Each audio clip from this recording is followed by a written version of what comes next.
Sekali lagi ya anak-anak ya, kok udah ada yang semangat. Ya sama-sama shalom. Shalom. Tuhan ya. Mungkin banyak yang nggak kenal Tante Paulus ya. Soalnya sudah lama ya, sudah nggak di SM2. Tante Paulus SM-nya di Duku Kupang, di daerah barat ya, di daerah barat Duku Kupang ya. Puji Tuhan cabang Duku Kupang. Hari ini Tante Paulus dapat kesempatan untuk sedikit memberitakan kebenaran firman Tuhan. Ya anak-anak ya, puji Tuhan. Anak-anak kalau bulan Desember itu anak-anak yang terpikir itu apa anak-anak? Natal ya. Oh puji Tuhan. Ya Natal senang ya. Tanggal 1 Desember itu semua sudah radio-radio itu ya. Semua sudah pasang lagu-lagu Natal ya. Bahkan kalau kita ke mall kemana tuh ya, ke jalan-jalan itu sudah mulai ada hiasan-hiasan Natal ya anak-anak ya. Itu rasanya hatinya senang, hatinya sejuk ya. Karena apa? Kita kembali diberi kesempatan untuk menikmati hari Natal. Hari Natal itu apa sih anak-anak? Harinya apa? Waduh, 100 apa namanya? Ben. Oh Benjamin. Puji Tuhan anak-anak ya. Benjamin sudah jawab benar. Hari Natal itu hari lahirnya Tuhan Yesus ya. Kita memperingati kelahiran Tuhan Yesus. Kira-kira Tuhan Yesus lahir itu kapan ya anak-anak? Kapan anak-anak? Bulannya Desember kira-kira ya, di Alkitab tidak dicatat bulan Desember, cuma memang ada waktu musim dingin. Kira-kira berapa tahun anak-anak Tuhan Yesus itu lahir? 2000 tahun, 2023 tahun yang lalu anak-anak ya.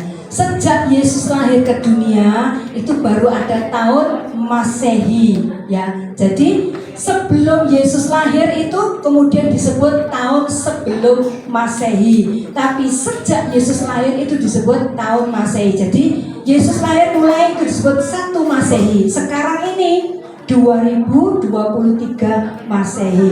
Ya anak-anak. Jadi Tuhan Yesus itu lahirnya sudah lama sekali. Ya. Tante Paulus mungkin berapa keturunan sudah ya, lama sekali. Tetapi kita masih tetap mengingat. Karena apa?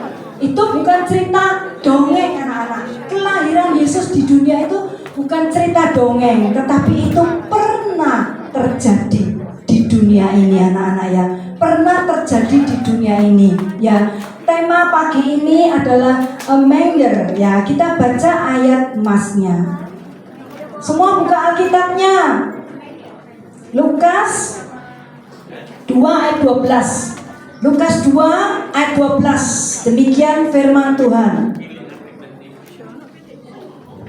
Sudah ketemu? Dan inilah tandanya bagimu, kamu akan menjumpai seorang bayi dibungkus dengan lampin dan berbaring di dalam palungan. A manger itu artinya sebuah palungan. Anak-anak pernah lihat palungan? Tidak? Wah, Tante Paulus ini lahir di desa anak-anak ya. Jadi sangat banyak sekali orang yang punya kandang. Jadi Putra manusia Yesus itu lahir bukan di hotel anak-anak, bukan di rumah sakit yang berkelas, tapi di kandang anak-anak. Nah di kandang itu ada tempat yang untuk makan binatang ya. Jadi palungan itu seperti kotak gitu anak-anak ya, kotak tidak terlalu besar. Nah itu tempatnya untuk menaruh makanannya. Putra manusia Yesus ini kita sebut Putra manusia Yesus waktu dia lahir di dunia. Selama dia hidup disebut Putra manusia Yesus. Tapi waktu Putra manusia Yesus ini mati di mana ya Putra manusia Yesus ini? Waduh, 100 sama namamu.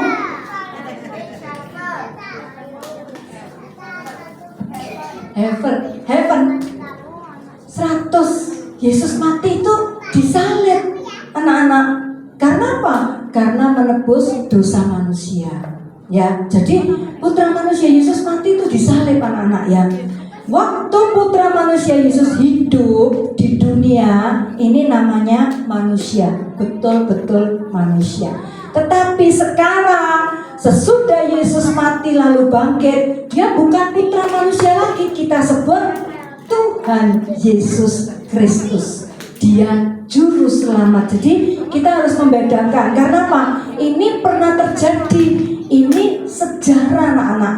Jadi bukan kaleng-kalengan, bukan cerita kosong terus cerita silsilah ya seperti itu tidak. Ini pernah terjadi ya. Tante menyebutnya, jadi anak-anak supaya bisa mengerti. Kalau tante menyebut Putra Manusia Yesus itu berarti waktu Yesus hidup sebagai manusia di dunia. Tapi sekarang kita nggak nyebut Putra Manusia Yesus, tetapi sekarang dia jadi Raja di atas segala raja. Dia adalah Tuhan di atas segala Tuhan. Namanya Tuhan Yesus Kristus, Juru Selamat kita ya. Jadi anak-anak bisa membedakan ya, gak usah bingung istilah ini. Nah sekarang Tante mau menceritakan tentang latar belakang palungan ini anak-anak ya. Latar belakang palungan ini.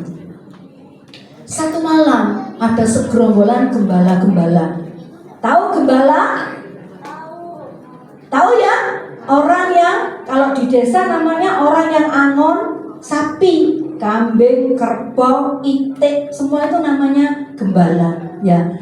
Jadi dia punya peliharaan itu banyak anak-anak. Gembalanya kemana dia ikut anak-anak ya. Kalau sore dipanggil semua itu kambing, dombanya, binatangnya dimasukkan ke kandang ya. Tugasnya gembala seperti itu. Nah, gembala waktu ada di Israel anak-anak ya, di Yudea ini anak-anak, dia lagi kumpul-kumpul malam, mungkin kedinginan, bakar buat api unggun sambil cerita-cerita ya. Tiba-tiba datanglah satu sosok malaikat yang putih terang sekali. Gembalanya takut anak-anak, jangan-jangan itu hantu, karena di tengah padang itu tidak ada lampu.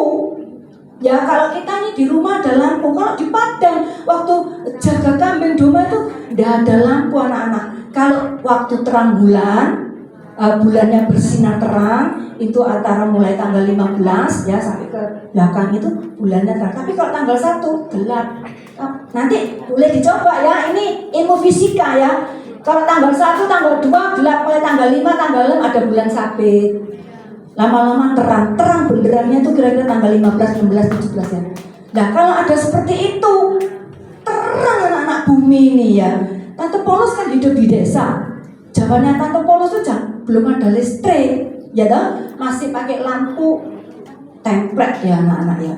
Nah rumahnya Tante itu sama laut, dekat anak-anak, dekat sekali, ya toh? Kalau sudah dulu, ini dulu masih tradisinya Tante ya toh, sudah hari raya 10 hari kemudian namanya cap gomek ya toh. Kalau cap gomek kita rame-rame ke pantai, rame-rame ke pantai sambil merayakan itu anak-anak ya. Itu nggak pakai terang lampu, pantainya tuh bisa terang sekali karena apa? Ada bulan anak-anak, ada bulan ya. Seneng di situ. Lah waktu binatang-binatang gembala-gembala ini jaga binatang, tiba-tiba ada satu terang sinar yang terang, padahal sekitarnya gelap. Mereka ketakutan, loh, apa ini? Tapi malaikat itu bilang, jangan takut.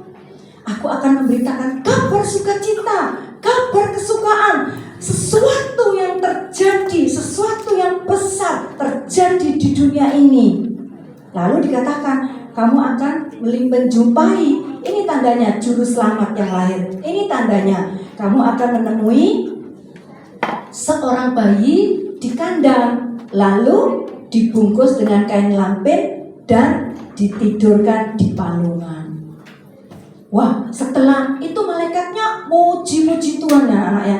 Dengan Tante nggak tahu nyanyinya dengan apa, mungkin dengan bahasa surga, karena mereka menikmati. Sesudah mereka kembali ke surga, terjadi sunyi kembali, terjadi gelap kembali. Tapi salah satu di antara gembala, ayo kita buktikan, ayo coba kita lihat ke Bethlehem. Kata malaikat itu, di Bethlehem lahirlah seorang juru selamat yang tandanya ada di palungan, dibungkus kain lampin dan di kandang binatang. Mereka berlari-lari menuju ke kota Bethlehem dan bertemulah mereka dengan apa yang dikatakan oleh malaikat itu. Ternyata bayi itu ada di situ dan ditidurkan di palungan, lalu dibungkus kain lampin. Apa yang dikatakan malaikat itu dibuktikan dengan nyata, dan mereka gembala-gembala ini bersukacita dengan luar biasa. Bersukacita karena apa? Juru selamat dunia ini telah lahir. Ya, kita baca dalam Lukas 2 ayat 11. Lukas 2 ayat 11. Ini beritanya. Hari ini telah lahir bagimu juru selamat, yaitu Kristus Tuhan di kota Daud. Dan inilah tandanya bagi kamu, akan menjumpai seorang bayi dibungkus dengan kain lampin dan terbaring di dalam palungan. Putra manusia Yesus waktu lahir di dunia itu sangat sederhana, di kandang. Kalau tante pikir ya, sekalipun tante hidup di desa sering melihat orang yang punya banyak ternak, itu gak pernah rasanya melihat orang lahir di kandang, itu gak pernah. Tapi tante punya saudara lahir di atas mobil, pernah ya, karena cecenya tante Paulus sendiri, karena gak keburu anaknya sudah lahir di mobil ya. Tapi sesudah itu gak ditaruh kandang terus ditidur palungan, tidak, ditaruh di tempat yang baik anak-anak ya. Cuma waktu kelahirannya seperti itu. Tetapi putra manusia Yesus itu sebetulnya adalah Allah, anak-anak. Anak-anak gak usah pusing dengan istilah ini ya. Allah kita itu satu tetapi tiga, anak-anak ya. Tiga tetapi satu. Salah satunya disebut putra Allah yang turun ke dunia itu dengan satu visi dan satu misi, satu tujuan, satu beban, yaitu mengampuni dosa manusia. Anak-anak, waktu kalau kita flashback kembali ke zamannya Adam dan Hawa, kenapa sampai putra manusia Yesus itu dilahirkan di dunia? Karena apa? Waktu Adam dan Hawa itu anak-anak diciptakan, itu diberikan satu peraturan. Kamu boleh makan semua buah yang ada di taman ini, tapi satu yang di tengah itu, buah pengetahuan jahat dan baik, tidak boleh kamu makan. Pertamanya, baik, Allah taat anak-anak. Tapi entah berapa tahun atau entah berapa hari, berapa tahun, puluhan tahun, itu tidak disebutkan di dalam Alkitab. Tiba-tiba yang dicitrakan dalam Alkitab, Hawa itu bercakap-cakap dengan ular. Ular adalah binatang yang pintar, dan ular itu adalah sebutan lain daripada Satan. Tahu Satan? Satan itu kepalanya setan, namanya Lucifer. Ya, jadi Satan itu rajanya, ya. Nah, waktu itu Hawa jalan-jalan di taman itu seperti biasanya. Tapi kali itu, entah ini sudah keberapa kali Hawa selalu dekat dengan pohon pengetahuan baik dan jahat, lalu dilihat buahnya, kok menarik ya buah ini ya. Tapi Tuhan berfirman loh, aku tidak boleh makan. Jadi dia lewat, lalu lewat, entah berapa lama tidak disebut dalam Alkitab. Tetapi satu kali dia bertemu dengan ular, lalu disapa dengan ular, "Hai Hawa, kamu kok cuma lihat buah ini saja? Kenapa gak kamu makan?" Hawanya ngomong gini, "Loh, Allah lo berfirman, aku lo tidak boleh makan ini. Kalau makan ini aku bisa mati." Keliru kamu. Allah tidak menceritakan separuhnya. Loh, apa separuhnya? Kalau kamu makan buah ini, kamu akan seperti Allah. Kamu bisa mengetahui yang baik dan jahat. Apakah iblis ceritanya bohong? Betul anak-anak, ya toh. Tetapi dia pakai trik. Dia tidak ngomong, "Iya loh, kalau kamu makan nanti dihukum loh." Enggak, dia cuma Hawa diiming-imingi, "Lihatin toh." Terus kalau lihatin buahnya kan bagus. Lihatin sekali lagi. Lihatin bagus gak? Coba pegangan, katanya iblis. Coba pegangan. Ini tidak ditulis di Alkitab. Ini imajinasinya tante sendiri, ya toh. Lewat lagi Hawa. Mungkin hari itu waktu bercakap-cakap dia takut. Dia tidak ambil, tapi besoknya dia kembali lagi, ada sesuatu magnet daya tarik ke pohon itu. Lalu dia mulai pegang-pegang. Iya ya, kok kelihatannya bagus ya, rasanya mungkin enak. Mungkin hari itu pulang. Lama-lama anak-anak tidak tahan, pegang, dipetik, dimakan.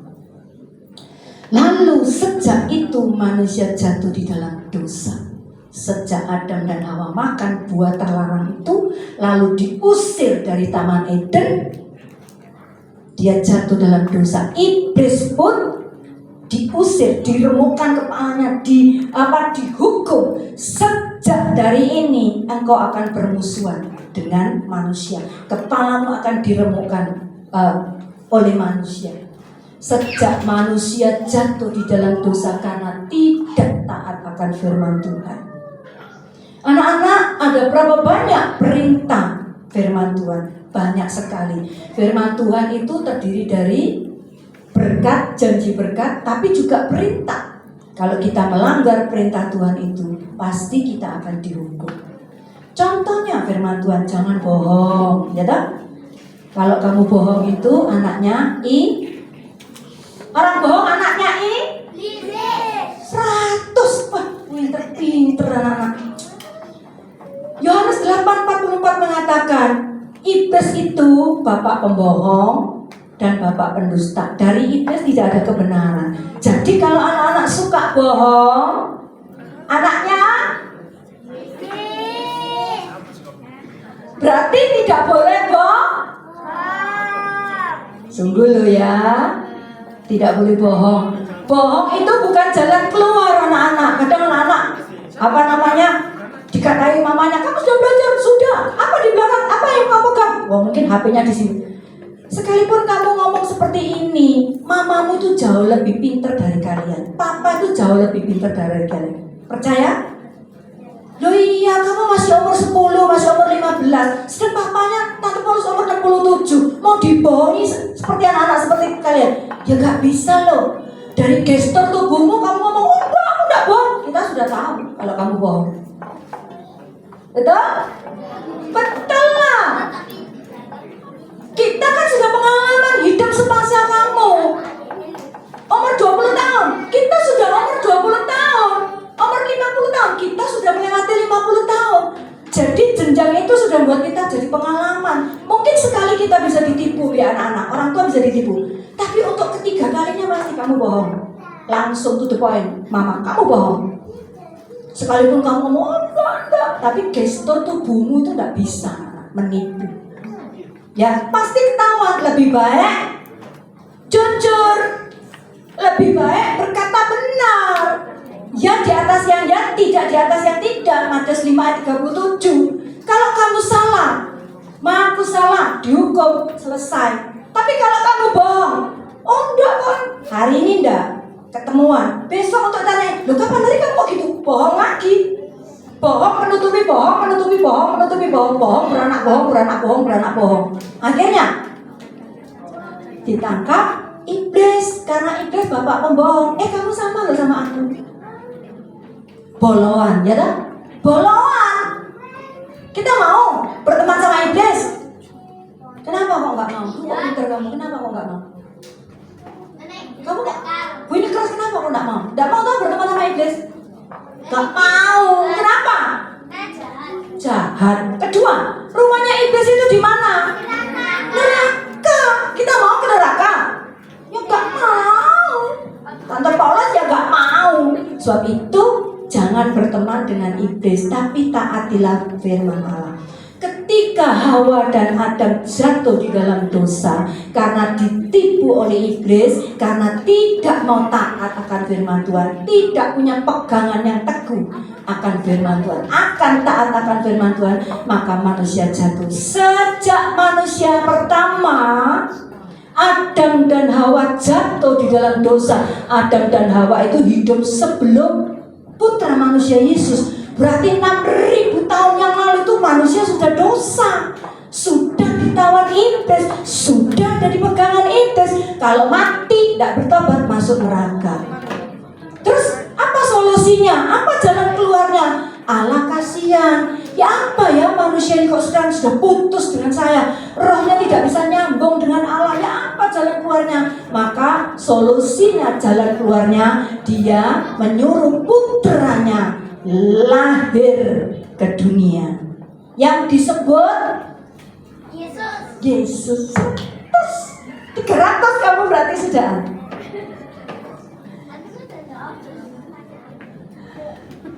Jadi anak-anak, karena tidak ada pendamai antara manusia dengan Allah, tidak ada caranya. Allah sudah buat cara dengan korban binatang dan sebagainya, ternyata tidak bisa. Jalan satu-satunya, wah, di surga itu berunding. Ini tidak ada loh di Alkitab. Ini imajinasi tante. Di surga itu berunding Allah Bapa, Allah Anak, Allah Roh Kudus. Ya apa ya menyelamatkan manusia? Ya apa membuka hubungan kembali dengan manusia seperti di Taman Eden? Ya apa cara dikira? Mesti ada orang yang, mesti ada di antara kita ini mesti harus jadi manusia. Putra manusia Yesus ngomong, saya saja. Maka diutuslah Putra Allah turun ke dunia, lahir melalui siapa anak ibunya Putra? Maria. 111 melalui perawan Maria, harus lahir melalui seorang perawan yang hidupnya suci. Lalu lahirlah Putra manusia Yesus ke dunia. Dan Putra manusia Yesus ke dunia ini lahir ke dunia tidak terus ngawur, oh ya sembarangan saja. Tidak, anak-anak, tapi punya beban di dalam hidupnya. Ya, kita baca ayatnya. Nanti kita nyanyi sama Miss Vivi ya. Tante nggak bisa nyanyi soalnya lagunya enak, tante suka. Ayo kita baca Pengkhotbah 9 ayat 5. Ini yang ada di dalam kehidupan Putra manusia Yesus, ya toh? Sebentar. Pengkhotbah 9 ayat 5.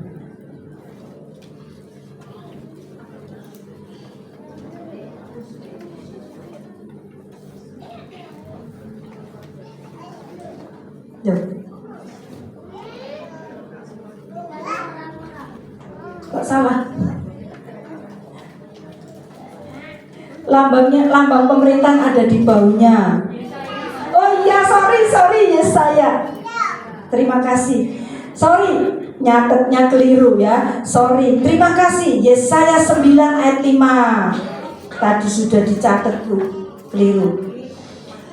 Sebab seorang anak telah lahir untuk kita, seorang putra telah diberikan untuk kita, lambang pemerintahan ada di atas baunya, dan namanya disebut orang penasihat ajaib, Allah yang perkasa, Bapa yang kekal, Raja damai.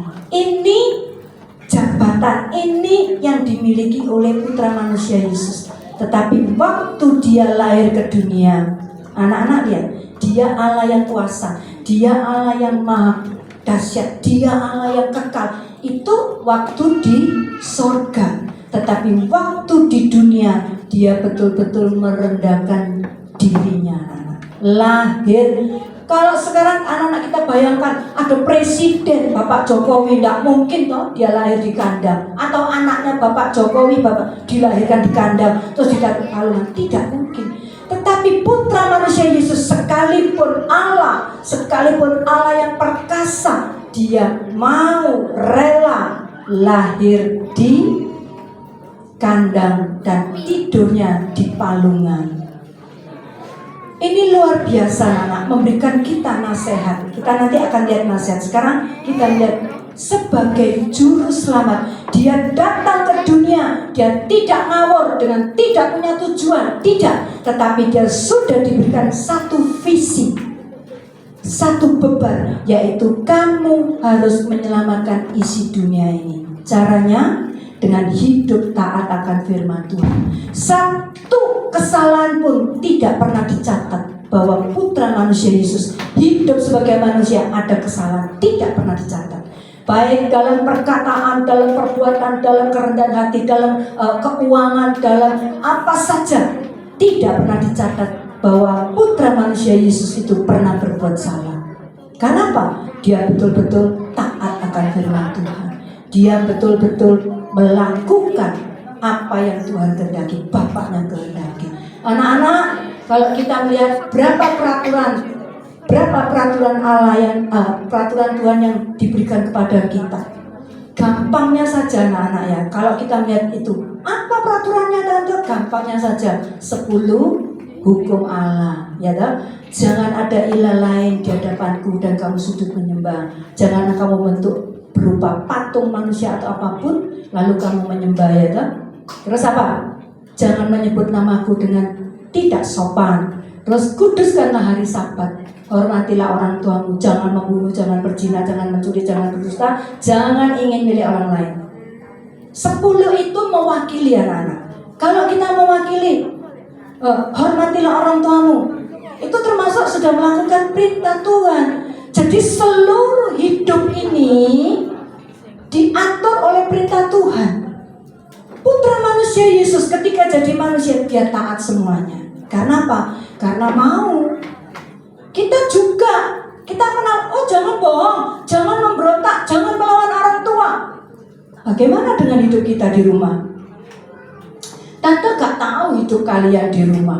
Apakah kalau ngomong sama orang, mama ini cerewet memangnya, lalu masuk kamar di pintu kamar dipukul, belum. Ya tak? Apa waktu dinasehati? Baik ma, yang salah dibuang. Lalu taat sama orang tua. Orang tua tidak akan pernah membuat kalian atau menjerumuskan kalian itu untuk binasa, untuk menjadi anak yang liar, tidak akan pernah. Pasti ada di balik tembok-tembok peraturan, diberi batas. Tidur jam sekian, belajar jam sekian, main jam sekian. Jangan hidupmu dihabiskan oleh gadget. Semua punya gadget? Semua punya HP? Punya ya? HP ini menurut Tante Paulus ini alat canggih iblis untuk merusak manusia. Tidak peduli manusia itu kecil, besar, tanggung, tua. Nggak peduli berpendidikan atau tidak. Nggak peduli orang pintar atau tidak, kaya atau miskin. Kalau sudah terikat gadget, lupa akan kebenaran. Berapa waktu untuk gadget? Satu hari berapa jam? Setengah jam, bagus. Terus berapa kali kalian untuk perkara rohani? Baca Alkitab. Baca Alkitab satu fatsal, tapi lihat gadget bisa 2 jam. Lihat game, lihat TikTok, lihat YouTube, apa saja tante nggak berapa pandai, nggak berapa ngerti, karena tante nggak pernah pakai itu, anak-anak ya. Tante punya ini karena tante keterbatasan mata anak-anak ya. Jadi kalau pakai Alkitab itu sudah kacamata plus masih nggak terang, butuh kaca pembesar. Kalau lihat ini kan bisa dibesarkan anak-anak. Bukan berarti tante terus ada gadget pakai ini seneng, enggak anak-anak. Karena keterbatasan mata ya. Jadi kalau tante di rumah mau baca Alkitab, tante buka softline anak-anak. Lebih baik gak pakai softline, pakai ini. Karena apa? Sudah softline, sudah kacamata plus masih gak kelihatan, susah lihatnya anak-anak. Jadi tante bukan berarti terus punya gadget ini terus dipakai siang malam. Oh tidak. Kalau mungkin balas WA ya kita balas. Tapi enggak terus seluruhnya untuk lihat itu semuanya. Ini anak-anak alat canggih iblis pakai ini untuk merusak manusia.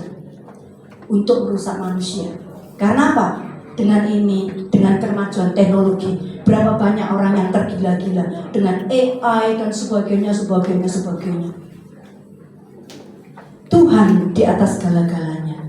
Ya, kita kembali. Waktu putra manusia Yesus lahir di dunia, dia punya satu tujuan, satu beban, satu visi, menyelamatkan manusia. Untuk itu dia hidup habis-habisan, taat, dipukuli, dihina, difitnah, di apa saja, direndahkan.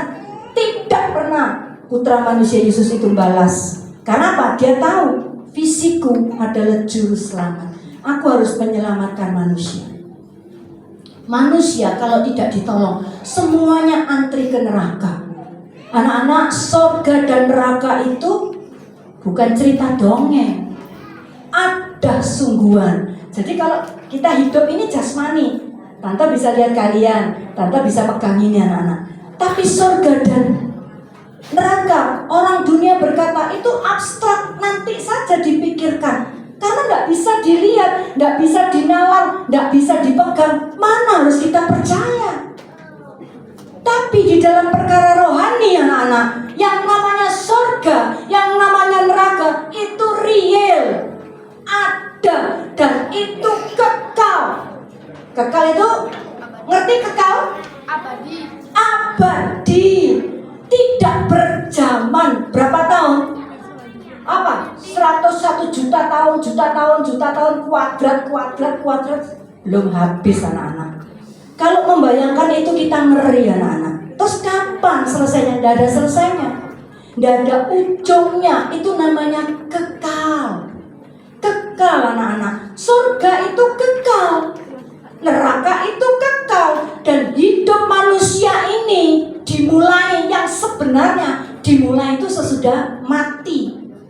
Waktu kita mati, terus kalau kita melayang-melayang, loh tubuhku kok ada di sini, loh kok banyak orang nangis ya. Lalu dia, siapa yang jemput? Waktu kita mati, terus siapa yang jemput? Apakah malaikat Tuhan ataukah iblis? Iblis yang bilang, hei, kamu ikut aku, nggak mau, kamu kok menyerahkan? Loh, kamu nggak bolong ya aku toh, tiap hari kamu bolong toh. Kamu dusta, kamu jahat, kamu mencuri, kamu berzina. Kamu lihat gambar porno, kamu lu bolongan kita ini. Berarti kamu masuk ke rumahku. Iblisnya ketawa, kita punya lagi penghuni. Mau? Tidak. Yakin? Tidak. Sinyal kecilnya bilang tidak. Kamu ngerti nih anak ya? Puji Tuhan ya, anaknya mulai kecil cinta Tuhan ya. Nggak mau. Tapi kalau kita mati, yang jemput, wah ada suasana surga. Kita dibawa ke surga, itu tempat kita. Dan di situ abadi. Di dunia ini sementara anak-anak. Jangan kamu terkagum-kagum, kamu cinta bisa-bisa di dunia. Nggak boleh. Tujuan kita surga. Diselamatkan oleh Tuhan Yesus, surga, masuk surga. Jadi jangan cinta gadget. Kalau nggak bawa Alkitab, nggak apa-apa. Kalau nggak bawa gadget, nangis. Suaminya Tante Paulus, Om Paulus hari ini firman juga di sekolah minggu. Tapi tadi HP-nya waktu perjamuan suci dititipkan saya, lupa saya. Anak-anak, apakah Om bisa ngerti apa ya? Nggak tahu Tante, nanti nih baca sama-sama kalah mata sudahan. Iya toh? Ya sudah. Kita Tante Paulus pergi gak bawa HP, nggak merasa terus Tante kehilangan sampai murung susah. Enggak. Kalau misalnya Tante Paulus keluar kota lupa bawa HP, Tante bisa bilang teman, tolong minta satu pulsanya ya untuk telepon rumah. Selesai. Nggak sampai tergila-gila sampai seperti Tante lihat anak-anak zaman sekarang kalau nggak ada HP-nya, waduh susah tidur ditaruh bantalnya. Susah Tante lihat seperti ini. Kenapa? Kok enggak Yesus yang ada di dalam hidupmu? Yesus itu segala-galanya bagimu. Amin. Yesus datang ke dunia untuk menyelamatkan manusia yang berdosa, yang mau percaya. Kalau nggak percaya, ya nggak selamat anak-anak. Yang nggak percaya, ya nggak selamat. Semua di sini sudah percaya? Amin. Percaya apa? Yesus. Amin. Wih, Tante senang anak-anak ya. Nanti kita ketemu di surga duduk bareng-bareng anak-anak ya tak? Yang kedua, yang terakhir, Putra manusia Yesus sekalipun sekarang raja di atas segala raja. Buktinya apa kalau raja dia? Kalian nyembah ke? Engkau yang kusembah, engkau adalah raja di atas segala raja. Tapi waktu dia datang ke dunia, dia sangat dalam keadaan yang sederhana. Lahir di palungan. Cerita palungan ini adalah kerendahan hati dan hidup sederhana. Anak-anak jangan hidup dalam sombong. Ya, bapak sombong itu adalah iblis. Selain bapak pendusta, bapak pembunuh, sombong itu iblis. Ingat anak-anak, 3 penghulu malaikat namanya Lucifer, Mikael, dan Gabriel. Ya, Lucifer ini yang melawan Allah, akhirnya dijatuhkan ke dunia. Kenapa Lucifer? Dia berkata, aku lebih bisa seperti Allah, aku akan menyamai Allah, akhirnya dijatuhkan jadi iblis. Orang yang sombong itu akan direndahkan. Belajar rendah hati. Apa sih rendah hati itu? Rendah hati itu dalam 1 Korintus 4 ayat 7 dikatakan, semua kita mengakui, semua yang ada pada kita itu dari Allah. Semua yang ada pada kita itu dari Allah. Kita nggak mampu. Siapa yang bisa ngomong gini, aku akan hidup bertahun-tahun, berjuta-juta tahun? Nggak bisa, anak-anak. Malam ini kita panggil, kita nggak ada kuasa. Nggak ada kuasa terus kita ngomong, oh tidak, ini nyawaku. Tidak, anak-anak. Semua yang ada pada kita itu adalah pemberian dari Tuhan. Sebab itu nggak perlu sombong. Orang rendah hati nggak perlu pamer. Yang sekarang ini di gadget banyak pamer. Tante sedih kalau melihat itu. Gak ikut punya mobil, lihat Porsche langsung cedek. Waduh. Nggak punya apa-apa, pamer, cedek. Itu buat orang lain bisa sakit hati, ya. Jangan pamer. Orang yang rendah hati pasti tidak pamer. Sekalipun gadgetmu iPhone yang terbaru, nggak perlu toh bawa dengan pamer ini. Kamu tahu ini iPhone terbaru. Waduh, itu orang sombong, anak ya. Kamu punya sesuatu, kamu punya kelimpahan yang Tuhan berikan, nggak perlu sombong. Belajar rendah hati seperti putra manusia Yesus, lahir di atas palungan, ditidurkan di palungan. Orang yang rendah hati itu pasti mau dinasihati. Orang yang rendah hati itu tidak akan iri hati, pasti. Yang paling akhir, hiduplah sederhana. Ya, kita baca ayatnya. Paling akhir, ya. 1 Timotius 6 ayat 8. Nanti saya minta Tante Bibi bantu. 1 Timotius 6 ayat 8. Demikian firman Tuhan. Asal ada makanan dan pakaian cukuplah. Sederhana itu berpada. Sederhana itu bukan berarti apa ya? Gembel. Bukan, anak-anak. Sekalipun punya sesuatu tapi hidup sederhana. Apa yang ada itu kita puas. Gak perlu kita iri. Terus gak perlu kita ingin yang apa ya, seperti selebriti. Gak perlu. Puas dengan apa yang ada.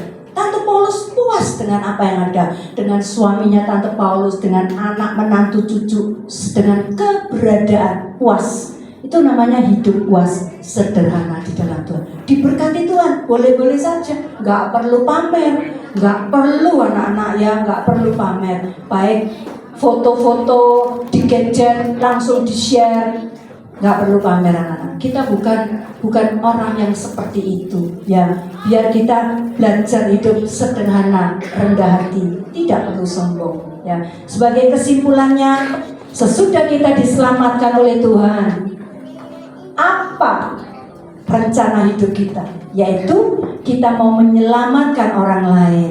Jadikanlah seluruh bangsa ini muridku, dan baptis dalam nama Bapa, nama Anak, dan Allah Roh Kudus.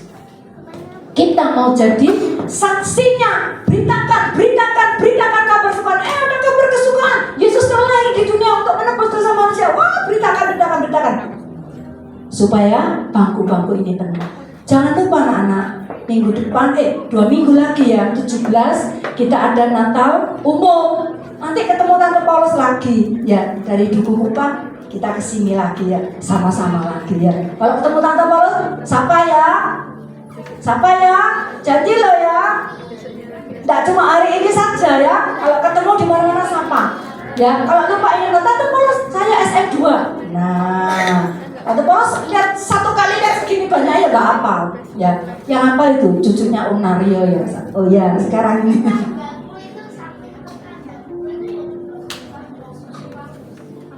Oh, namanya sama ya.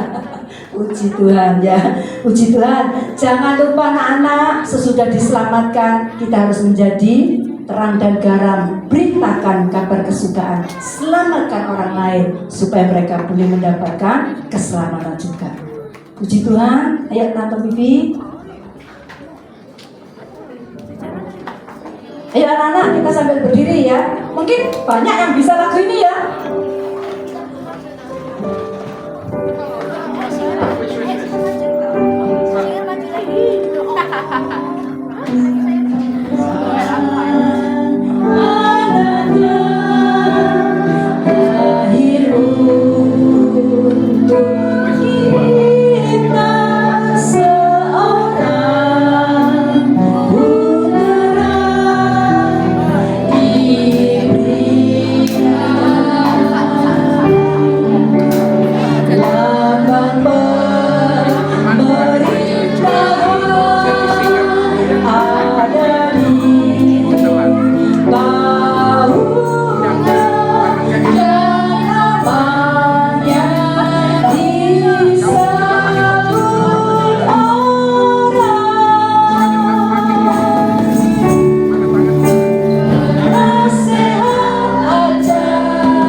raja. Engkau Tuhan di atas segala Tuhan bagi hidup kami. Engkau berkati anak-anak kami yang sudah mendengarkan firman-Mu, supaya tidak tertipu seperti Hawa, jatuh bangun di dalam dosa, tetapi biar kami mau taat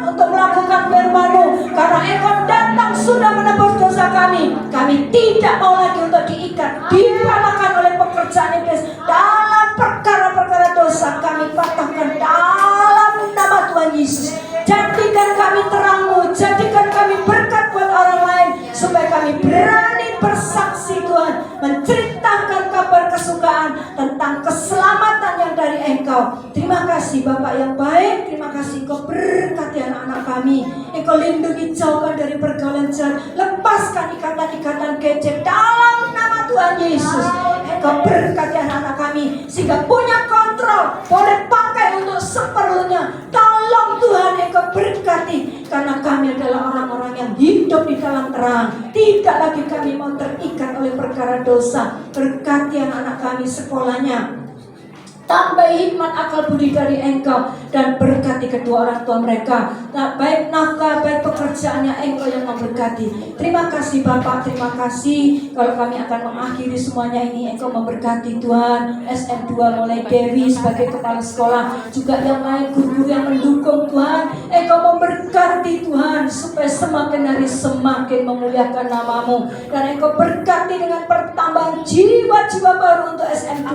Biar Tuhan, bangku-bangku yang kosong boleh dipenuhi. Bahkan anak-anak kami yang sudah hadir, beri kesetiaan dalam nama Tuhan Yesus. Biar anak-anak kami boleh setia Tuhan, tidak goyah. Tidak Tuhan punya pilihan-pilihan yang lain, membanding-bandingkan dengan yang lain. Tetapi biar kami Tuhan puas di rumah kami sendiri, karena kami punya rumah sendiri yang tempat kami beribadah, tempat untuk pemeliharaan jiwa-jiwa kami.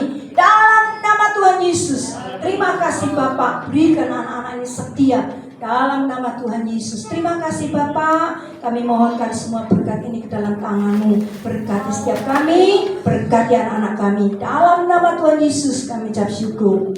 Yang percaya katakan amin. Puji Tuhan. Terima kasih Tante Paulus, Tuhan Yesus memberkati. Nah, sekarang kita mau foto bersama dulu, ya. Setelah foto bersama, ayo kita foto dulu sama-sama ya, sama Tante Paulus. Tante, kita foto dulu. Oke. Silakan segera guru-guru yang bawa anak-anaknya kelasnya boleh foto sama-sama.